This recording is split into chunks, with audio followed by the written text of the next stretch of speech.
Hello साथियों, मैं पंकज वैष्णव आप सभी का स्वागत करता हूं। आज की क्लास में हम समझ रहे हैं 10th क्लास के सामाजिक विज्ञान सब्जेक्ट को। चैप्टर चल रहा है अपना चैप्टर नंबर 23, जिसका नाम है भारत में कृषि। इस चैप्टर के हम 4 भाग ऑलरेडी देख चुके हैं और आज हम 5वां भाग देखने वाले हैं और आज की क्लास के साथ ही अपना यह चैप्टर कंप्लीट हो जाएगा। तो शुरुआत करते हैं आज की क्लास को।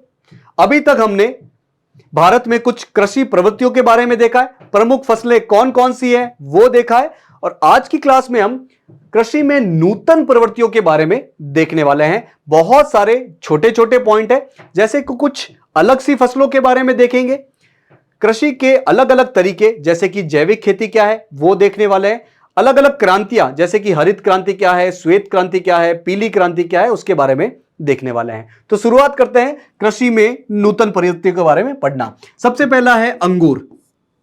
अंगूर क्या है? एक फल है। तो अंगूर की खेती की दृष्टि से विश्व में भारत का प्रथम स्थान है। अंगूर के मामले में पूरे वर्ल्ड में भारत का कौन सा नंबर है? नंबर 1 है। यह चीज आपको याद रखना है। भारत में प्रमुख रूप से कौन कौन से राज्य है जहां पर अंगूर पैदा किया जाता है?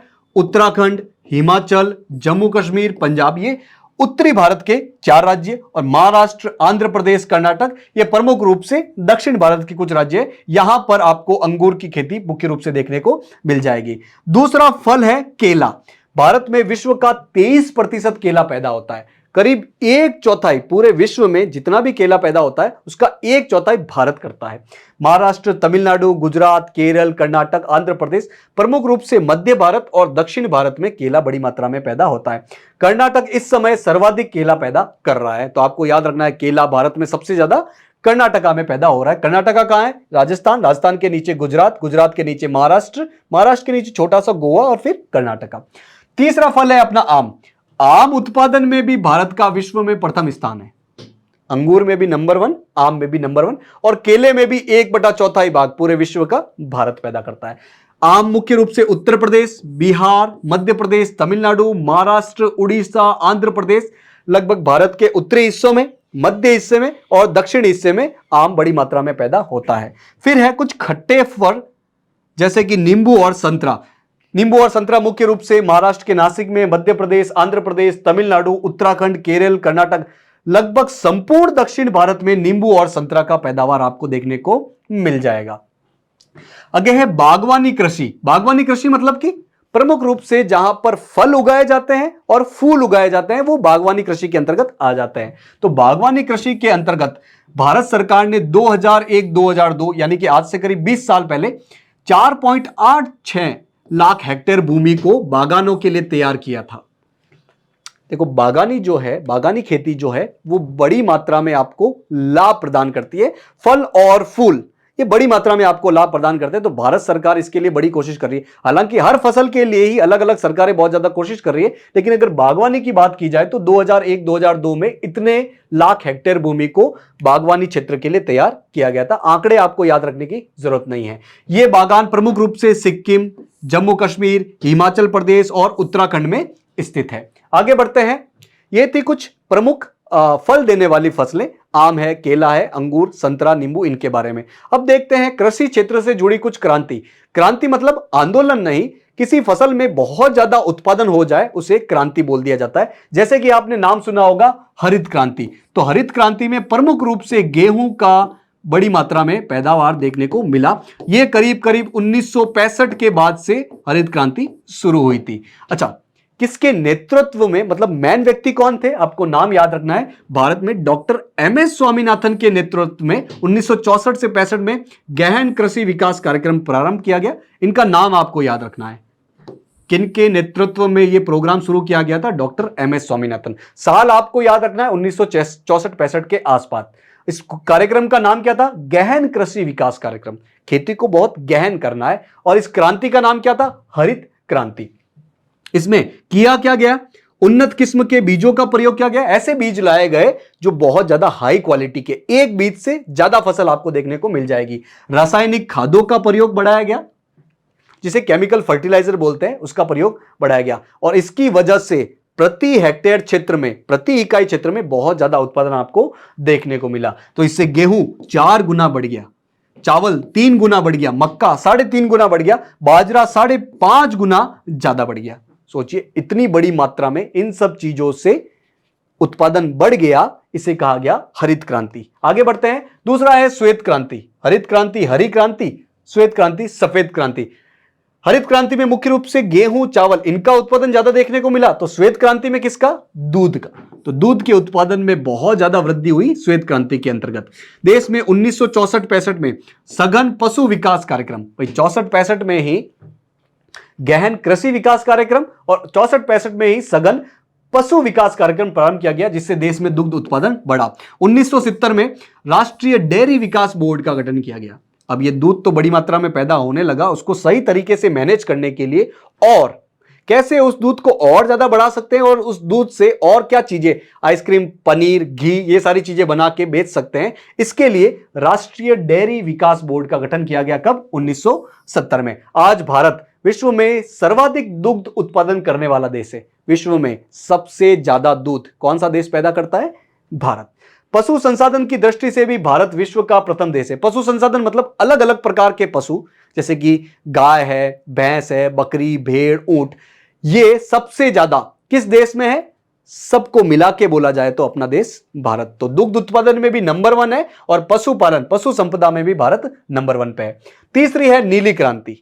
ये कलर के हिसाब से आ रही है। नीली क्रांति, नीला से आप समझिएगा पानी, और पानी में कौन रहता है? मछलियां। तो ये मछलियों के उत्पादन में बहुत ज्यादा वृद्धि को बोला गया नीली क्रांति। तो मत्स्य उत्पादन को बढ़ावा दिया गया नीली क्रांति में। वर्तमान में भारत मत्स्य उत्पादन में विश्व में द्वितीय स्थान पर है। ये मत्स्य क्या है? मछली। और द्वितीय क्या है? दूसरे नंबर पे है। तो मछली उत्पादन में हम दूसरे नंबर पे पूरे वर्ल्ड में। फिर है पीली क्रांति। तेल का कलर कैसा होता है? पीला कलर होता है। और तेल किसे निकाला जाता है? तेलों के बीच से, जिसे हम तिलहन कहते हैं। तो तिलहन बहुत ज्यादा पैदा हो जाए तो उसे क्या कहा जाता है? पीली क्रांति। तो तिलहन उत्पादन और खाद्य तेल आत्मनिर्भरता हेतु किए गए प्रयास को पीली क्रांति कहते हैं। आगे बढ़ते हैं, जैविक खेती। अब ये खेती का कुछ स्पेशल प्रकार है जिसमें हम केमिकल का यूज नहीं करते हैं। केमिकल का एकदम ना के बराबर, नगण्य या बिल्कुल ही इसका बंद कर देते हैं, उसे बोला जाता है जैविक खेती। एक तरीके से नेचुरली रूप से, प्राकृतिक रूप से जो खेती की जाती है वो जैविक खेती है। भारत में जैविक कृषि करने पर भारत सरकार विशेष प्रोत्साहन दे रही है। किसान भाइयों को कह रही है भारत सरकार कि आप जैविक खेती बड़ी मात्रा में करो। जैविक खेती से एक तो प्रदूषण कम होता है, मिट्टी खराब कम होती है, और जैविक खेती से जो चीजें मिलती है, कोई भी फल या अनाज पैदा होता है, उसकी कीमत भी मार्केट में ज्यादा देखने को मिल जाएगी। तो वर्तमान में सिक्किम राज्य पूर्णतः जैविक कृषि आधारित राज्य हो गया है। यह वेरी वेरी इंपॉर्टेंट चीज है। बोला जाए कि भारत का कौन सा राज्य है जो पूर्ण रूप से जैविक खेती ही करता है, वो है सिक्किम। और सिक्किम की राजधानी क्या है? गंगटोक। ये हमें पता होना चाहिए। इसके अलावा दक्षिण भारत के तमिलनाडु, केरल, महाराष्ट्र, मध्य भारत में मध्य प्रदेश, इन क्षेत्रों में भी, लगभग हर क्षेत्रों में ही जैविक खेती को बढ़ावा देने के लिए प्रयास किया जा रहा है। विभिन्न औषधीय सब्जियां और खाद्य उत्पादन को पूर्णतः जैविक आधार पर पैदा किया जा रहा है। बहुत सारे खाद्यान्नों को, इसके अलावा औषधियां, सब्जियां, इन सभी को भी जैविक आधार पर खेती करने के लिए प्रोत्साहन दिया जा रहा है। 2004-05 की बात की जाए तो भारत में 4200 हेक्टेयर में जैविक खेती होती थी, जो कि 2010 में बढ़कर 11 लाख हेक्टेयर हो गई है। जैसे जैसे समय आगे बढ़ता जाएगा, जैविक खेती का प्रचलन और बढ़ता जाएगा। भारत विश्व में जैविक कपास उत्पादन करने वाला विश्व का सबसे बड़ा देश है। जैविक रूप से कपास, कपास मतलब रुई, कपास के बारे में हमने देखा भी था और बीटी कॉटन को भी पढ़ा था। तो अगर बात की जाए जैविक कपास की, तो पूरे वर्ल्ड में जैविक कपास सबसे ज्यादा पैदा कौन करता है? अपना प्यारा देश भारत। जैविक खेती में नेडेफ विधि से बनाई गई खाद, वर्मी कंपोस्ट से बनाई हुई खाद, हरी खाद, बायोगैस स्लरी, मटका खाद, इन सब का प्रयोग किया जाता है। बेसिकली इसमें जो केमिकल आधारित जो भी इनपुट है, जैसे कि रासायनिक खाद है, रासायनिक कीटनाशक है, इनकी बजाय अलग अलग तरीकों से, जैसे वर्मी कंपोस्ट से या घरेलू स्तर पर हरी खाद या गोबर, इनका बड़ी मात्रा में उपयोग हमें देखने को मिलता है।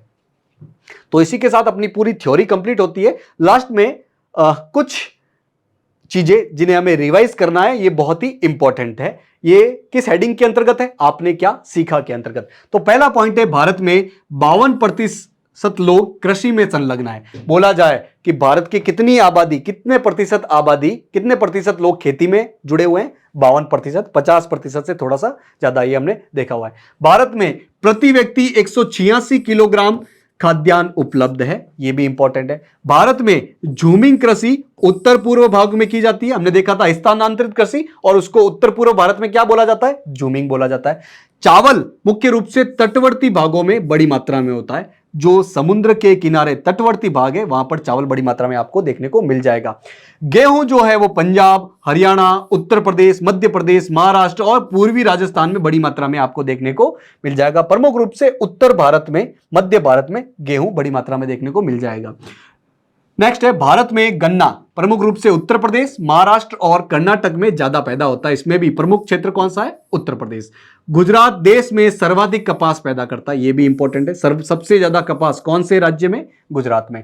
जूट पश्चिम बंगाल, बिहार और असम में ज्यादा पैदा होता है। इसमें भी सबसे ज्यादा पश्चिम बंगाल में, करीब करीब पूरे भारत का 80% पश्चिम बंगाल करता है। श्वेत क्रांति किससे जुड़ी हुई है? दुग्ध उत्पादन से जुड़ी हुई है। इसी प्रकार हरित क्रांति गेहूं और चावल के उत्पादन से जुड़ी हुई है।